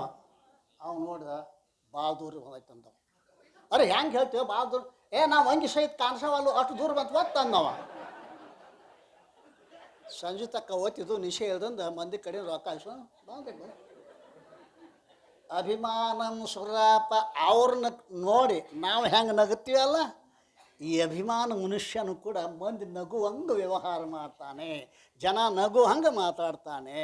ಈಗ ಅವ್ರು ನೋಡ್ರಿ ಅಭಿಮಾನದಿಂದ ಆ ಸಿದ್ಧನ ನಮ್ಮ ಪಂಕ್ತ್ಯಾಗ ಬೇಡ ಬೇಡ ಅಂತಾರಲ್ಲ. ಯಾಕೆ? ನಾವು ಬ್ರಾಹ್ಮಣರು. ಬ್ರಾಹ್ಮಣರಂದ್ರೆ ಯಾರಿಗೆ ಅನ್ಬೇಕ್ರಿ? ಅದೊಂದು ದೊಡ್ಡ ಸಮಸ್ಯೆನಲ್ಲ. ಬ್ರಾಹ್ಮಣನ ಹೊಟ್ಟೆಯಿಂದ ಹುಟ್ಟಿ ಬ್ರಾಹ್ಮಣ ಆಗುವುದಿಲ್ಲ. ಅರ್ಥ ಆತ? ಡಾಕ್ಟ್ರ್ ಹೊಟ್ಟೆಲಿ ಹುಟ್ಟಿದವ ಡಾಕ್ಟ್ರ್ ಹಾಕಣನ್ರಿ, ಕಲ್ತ್ಬೇಕು ಡಾಕ್ಟ್ರ್ ಅದನ್ನು ಬಿಡ್ರಿ. ನಮ್ಮ ಅಪ್ಪಿಲ್ಲ ನಾನು ಇಂಜೆಕ್ಷನ್ ಮಾಡ್ತಾನೆ ಬಾ ಅಂದ್ರೆ ಹುಡುಗ, ನಾ ಡಾಕ್ಟ್ರ್ ಮಗ ಅದನ್ನು ಅಂದ್ರೆ ಅದು ಸಾಧ್ಯ ಇಲ್ಲ. ಬ್ರಾಹ್ಮಣತ್ವ ಸರಿಯಾಗಿ ಮುಂಜುವಿ ಕಾರ್ಯದಲ್ಲಿ ಭಾಗವಹಿಸಿ ಆ ಧರ್ಮದ ಆಚಾರ ವಿಚಾರಗಳನ್ನೆಲ್ಲ ಆಚರಣೆಯಲ್ಲಿ ತಂದಾಗ ಬ್ರಾಹ್ಮಣ ಕಣೆ. ಭಗವದ್ಗೀತೆಯಲ್ಲಿ ಬ್ರಾಹ್ಮಣನ ಕರ್ತವ್ಯ ಕರ್ಮಗಳನ್ನು ವರ್ಣನೆ ಮಾಡಿದ. ಚಾತುರ್ವರ್ಣ್ಯಂ ಮಯಾ ಸೃಷ್ಟ್ಯಂ ಅಂತ ಹೇಳ್ಯಾರಲ್ಲ. ಬ್ರಾಹ್ಮಣ ಹ್ಯಾಂಗಿರಬೇಕು? ಶಮೋ ದಮೋ ಸಮಸ್ತತೆ ಅಲ್ಲ, ಶೌಚಂ ಕ್ಷಾಂತಿ ರಾಜ್ಯವಮೇವಚೆ ಜ್ಞಾನಂ ವಿಜ್ಞಾನಂ ಆಸ್ತಿಕ್ಯಂ ಬ್ರಹ್ಮಕರ್ಮ ಸ್ವಭಾವಜಂ. ಬ್ರಹ್ಮಕರ್ಮದ ಸ್ವಭಾವ ಸ್ವಭಾವ ಅವನ ಗುಣ ಅಲ್ರಿ. ಗುಣ ಮತ್ತು ಸ್ವಭಾವದ ಮ್ಯಾಗ ಬ್ರಾಹ್ಮಣ ಆಗ್ಯಾರ ಹೊರತು ಏನು ಅವನಲ್ಲಿ ಶಮ ಇರಬೇಕು, ದಮ ಇರಬೇಕು, ತಪಸ್ಸು ಇರಬೇಕು, ಶೌಚ ಇರಬೇಕು, ಕ್ಷಮ ಇರಬೇಕು, ಆರ್ಜವ ಇರಬೇಕು, ಜ್ಞಾನ ವಿಜ್ಞಾನ ಇರಬೇಕು ಮತ್ತು ಆಸ್ತಿಕ್ಯ ಭಾವ ಇರಬೇಕು. ಇವು ಸ್ವಭಾವತಃ ಇರುವ ಬ್ರಾಹ್ಮಣನ ಕರ್ಮಗಳು. ಆ ಬ್ರಾಹ್ಮಣನ ಕರ್ಮಗಳು ಇದ್ದು ಅಂತಂದ್ರೆ ಏನ್ರಿ ಅವ ನಿಜವಾದ ಬ್ರಾಹ್ಮಣ. ಇಲ್ಲಿ ಏನಾಗಿಬಿಟ್ಟೈತಿ ಅಂತ ಸುಮ್ಮನೆ ಇವರು ಬ್ರಾಹ್ಮಣರು ನಾವು ನಮ್ಮ ಜಾತಿಯೊಳಗೆ ಅವನ್ನ ಕರ್ಕೊಂಡು ಬಂದು ಊಟ ಮಾಡೋಕ್ಕೆ ನಮಗೆ ಸಾಧ್ಯ ಇಲ್ಲ. ಆದ್ದರಿಂದ ಅವ ರಾಮರಾಯನಿಗೆ ಕಣ್ಣಾಗ ನೀರು, ಅಪಾ ಸಿದ್ಧಾರೂಢ ನಿನ್ನ ಬಿಟ್ಟು ನನಗೆ ಕಾರ್ಯಕ್ರಮ ಮಾಡ್ಲಿಕ್ಕೆ ಮನಸ್ಸಿಲ್ಲ. ಈ ನಮ್ಮ ಬ್ರಾಹ್ಮಣರು ಭೇದ ಬುದ್ಧಿ ಉಳ್ಳವರಾಗಿದ್ದಾರೆ, ಅವರನ್ನು ನೀನು ಏನಾದರೂ ಮಾಡಿ ಭಕ್ತಿ ಪಂಥಕ್ಕೆ ತರಬೇಕು ಅಂತ ಪ್ರಾರ್ಥನೆ ಮಾಡ್ತಾ ಇದ್ದಾನಲ್ಲ. ಆ ರೀತಿ ಪ್ರಾರ್ಥನೆ ಮಾಡಿ ಇವರು ಭಕ್ತಿ ಇಲ್ಲದೆ ಕೆಟ್ಟರು. ಈಗ ಇವರ ಮೇಲೆ ಕೃಪಾ ಮಾಡಿ ಹೇಗಾದರೂ ಮುಕ್ತಿ ಮಾರ್ಗಕ್ಕೆ ಹಚ್ಚತಕ್ಕದ್ದಾಗಿರುತ್ತದೆ. ಈ ಪ್ರಕಾರ ಪ್ರಾರ್ಥಿಸಿ ರಾಮರಾಮ ನಿದ್ರಸ್ತನಾದನು. ಸ್ವಪ್ನದಲ್ಲಿ ಸಿದ್ಧಾರೂಢರು ಬರ್ತಾರೆ. ಹೇಳು ಬೇಗನೆ ಪೂಜೆ ಮಾಡು ಅಂದರು. ಆಗ ರಾಮರಾಯನ ಸ್ವಪ್ನದಲ್ಲೇ ಆಸನವನ್ನು ಹಾಕಿದ. ಸಿದ್ಧಾರೂಢಿಗೆ ಅದರ ಮೇಲೆ ಕುಳ್ಳಿರಿಸಿ ಷೋಡಶೋಪಚಾರಗಳ ಪೂಜೆ ಮಾಡಿದ. ಈ ಪ್ರಕಾರ ತನ್ನ ಮನೋರಥವನ್ನು ಪೂರೈಸಿಕೊಂಡ. ಪೂಜಾಂತ್ಯದಲ್ಲಿ ಸಿದ್ಧಾರೂಢರು ಆತನ ಕೈಯಲ್ಲಿ ಪ್ರಸಾದ ಕಾಯಿ ಕೊಟ್ಟು, ಈ ಪ್ರಸಾದ ಕಾಯನ್ನು ತೆಗೆದುಕೋ, ನಿನ್ನ ಇಚ್ಛೆಯು ನಾಳಿನ ದಿವಸ ನಿಶ್ಚಯವಾಗಿ ಪೂರೈಸುವುದು ಎಂದು ಹೇಳಿ ಅದೃಶ್ಯರಾದರು. ಈಗ ರಾಮರಾಯನು ಎಚ್ಚರಿಕೆಯಾಗಿ ನೋಡ್ತಾನೆ. ಸ್ವಪ್ನದಲ್ಲಿ ಪ್ರಸಾದವಾಗಿ ಕೊಟ್ಟ ಕಾಯು ತನ್ನ ಸಮೀಪದಲ್ಲಿ ಕಂಡು ಬರುವುದು ನೋಡಿ ಆಶ್ಚರ್ಯಪಡ್ತಾ ಇದ್ದಾನೆ. ಅವರೇನು ಕನಸಿನಾಗ ಕಾಯಿ ಕೊಟ್ಟು ಹೋಗಿದ್ರು, ಅವನ ಸಮೀಪದಾಗ ಕಾಯಿ ಇತ್ತು. ಎದ್ದು ನೋಡ್ತಾನೆ, ಆಶ್ಚರ್ಯಪಡ್ತಾ ಇದ್ದಾನೆ. ಅತ್ಯಂತ ಹರ್ಷಿತನಾಗಿ ನಾನು ಈ ಜಗತ್ತಿನಲ್ಲಿ ಧನ್ಯನು, ಇದು ಸ್ವಪ್ನವಲ್ಲ, ಸತ್ಯವಾಗಿರುವುದು. ಯಾಕೆಂದರೆ ಕಾಯಿ ಪ್ರಸಾದ ಉಳಿದಿರುವುದಲ್ಲ. ಇವತ್ತು ಸದ್ಗುರು ನನ್ನ ಮನೋರಥವನ್ನು ಪೂರ್ಣ ಮಾಡುವರು, ಇದರೊಳಗೆ ಏನೇನು ಸಂಶಯ ಇಲ್ಲ, ಸಿದ್ಧನಾಥನು ಒಲಿಯುವರು ಎದ್ದು ತನ್ನೊಳಗೆ ಅಂದನು. ಪ್ರಾತಃ ಕಾಲ ತ್ವರೆಯಿಂದ ಎದ್ದು ರಾಮರಾಯ ಏನು ಮಾಡ್ತಾ ಇದ್ದಾನೆ? ಪಕ್ವಾನ್ನಾದಿಗಳನ್ನು ಸಿದ್ಧಪಡಿಸಿದ. ಸಿದ್ಧಾಶ್ರಮದಲ್ಲಿರುವ ಸಿದ್ಧಾರೂಢನ್ನು ಕ್ಷಣಕ್ಕೂ ಸ್ಮರಿಸ್ತಾ ಇದ್ದ. ಮಧ್ಯಾಹ್ನ ಕಾಲವಾದ ಕೂಡಲೇ ಎಲ್ಲ ಬ್ರಾಹ್ಮಣರು ಭೋಜನಕ್ಕೆ ಬರುವಂಥವರಾದರು. ಆಗ ಆ ಇಬ್ಬರು ಸಂತರನ್ನು ಪೂಜಿಸಿ ಭೋಜನ ಕಾರ್ಯವನ್ನು ಆರಂಭಿಸಿದರು. ಸಂತರ ದೇಶದಿಂದ ತಾಟಗಳನ್ನು ಸಮೀಪದಲ್ಲಿ ಇಟ್ಟು ಕೂಡಿಸಿದರು. ಎಲ್ಲರಿಗೂ ಅನ್ನಾದಿಗಳನ್ನು ನೀಡಿ ಆಮೇಲೆ ಬ್ರಹ್ಮಾರ್ಪಣವನ್ನು ಮಾಡುವಂಥವರಾದರು. ಪುಂಡಲೀಕ ವರದ ವಿಠಲ ಅಂತ ಘೋಷಣೆ ಮಾಡಿದರು. ಸರ್ವರು ಭೋಜನವನ್ನು ಆರಂಭಿಸಿದರು. ಇನ್ನೂ ಸಿದ್ಧಾರ್ಥರು ಬಂದಿಲ್ವಲ್ಲ ಅಂತ ರಾಮರಾಯನಿಗೆ ಒಳಗೆ ಚಿಂತೆ ಉತ್ಪನ್ನವಾಯಿತು. ಆಗ ಒಂದು ವಿಶೇಷ ಚಮತ್ಕಾರವನ್ನು ಕಂಡ. ಆತನು ಆನಂದಭರಿತನಾದನು. ಇಬ್ಬರು ಸಂತರ ಒಬ್ಬ ಸಮೀಪ ಇಬ್ಬರು ಕುಳಿತುಕೊಂಡಿದ್ದರು. ಸಮೀಪದಲ್ಲಿ ಇಬ್ಬರು ಸಂತರು ಕೂಡಿ ಊಟ ಮಾಡ್ತಿದ್ರಲ್ಲ.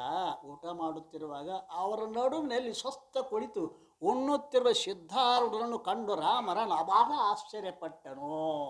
ಅವರಿಬ್ಬರು ನಡಬಾರ್ಕದ ಸಿದ್ಧಾರೂಢ ಅದೃಶ್ಯವಾಗಿ ಬಂದು ಅವ್ರ ಮುಂದೆ ನಡಬಾರ್ಕ ಕುಂತಿದ್ದನ್ನು ನೋಡಿ ಆಶ್ಚರ್ಯಪಟ್ಟಿದ್ದಾನೆ. ಆ ಸಂತರು ತಮ್ಮ ಭೋಜನಲ್ಲಿ ತೊಡಗಿದ್ದು ಸಿದ್ಧಾರೂಢ ನೋಡಲಿಲ್ಲ. ಇಷ್ಟರೊಳಗೆ ಆ ಸಂತರು ಒಬ್ಬರು ಮಾತನಾಡಲಿಕ್ಕೆ ನೋಡೋ ಸಮಯದಲ್ಲಿ ಮಧ್ಯದಲ್ಲಿ ಇಬ್ಬರು ಊಟಕ್ಕೆ ಕುಳಿತಿರುವ ಕಂಡು ಆಶ್ಚರ್ಯಚಕಿತರಾದರು. ಮೊದಲು ಇಲ್ಲಿ ಯಾರೂ ಇದ್ದಿದ್ದಿಲ್ಲ. ಈಗ ಈತನು ಹೇಗೆ ನಮ್ಮ ಮಧ್ಯದಲ್ಲಿ ಬಂದು ಕುಳಿತನು? ಈತನನ್ನು ನಾವು ಎಂದೂ ಕಂಡಿಲ್ಲ ಎಂದು ಅವರಿಗೆ ಕೇಳಿ ಇವರು ಸಿದ್ಧಾರೂಢರೆಂದು ತಿಳಿದುಕೊಂಡರು.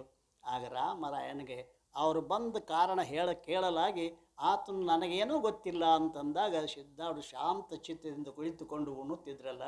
ರಾಮರಾಯನಿಗೆ ಅತ್ಯಂತ ಆನಂದ ಆಯಿತು. ಆಗ ಸಂತೋಷ ಪಡ್ತಾರೆ ಹುಟ್ಟಿದವರಾಗಿ. ಅಲ್ಲಿ ನಾವು ಬುದ್ಧಿಮಂದರಾಗಿ ಸದ್ಗುರು ಮಹಿಮೆಯನ್ನು ತಿಳಿಯದೇ ಹೋದೆವು. ಇವರು ಸಾಕ್ಷಾತ್ ಈಶ್ವರಿದ್ದಾರೆ, ಏನೇನೂ ಸಂಶಯ ಇಲ್ಲ. ನಾವು ಸಿದ್ಧರ ಪಂಕ್ತಿ ಕುಳಿತು ಊಟ ಮಾಡಿ ಧನ್ಯರಾದೆವು ಅಂತ ಸಂತರಿಗೆ ಸಂತೋಷ ಆಯಿತು. ಆವಾಗ ಎಲ್ಲ ಸಂತರನ್ನು ಆ ಸಿದ್ಧಾರೂಢ ಮಠಕ್ಕೆ ಕರ್ಕೊಂಡು ಹೋಗಿ ಆ ಸಂತರ ಜೊತೆಗೆ ಏನಪ್ಪ ಸಿದ್ಧಾರೂಢ ಕೂಡ್ರಿಸಿ ರಾಮರಾಯ ಪೂಜೆ ಮಾಡಿದಾಗ ಇಷ್ಟು ಸಂತೋಷ ಆಯಿತು.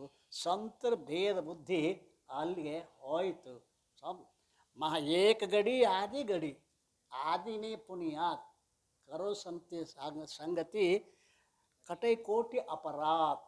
ಒಂದು ಗಡಿ ಒಂದು ತಾಸು ಅರ್ಧದೊಳಗೆ ಅರ್ಧ ತಾಸು ಮಹಾತ್ಮರ ಸಂಘ ಮಾಡಿದರೆ ಏನಾಕತಿ ಅಂತ ಕೇರೆ ಎಲ್ಲ ಅಪರಾಧಗಳು ಅವನಲ್ಲಿ ಪಾಪಗಳು ನಾಶವಾಗಿ ಹೋಗುತ್ತವೆ ಅಂತ ರಾಮರಾಯ ಭಾಳ ಸಂತೋಷದಿಂದ ಆ ಕಾರ್ಯಕ್ರಮ ಮುಗಿಸಿದ ಅಂತ ಕತೆ ಬರ್ತದೆ.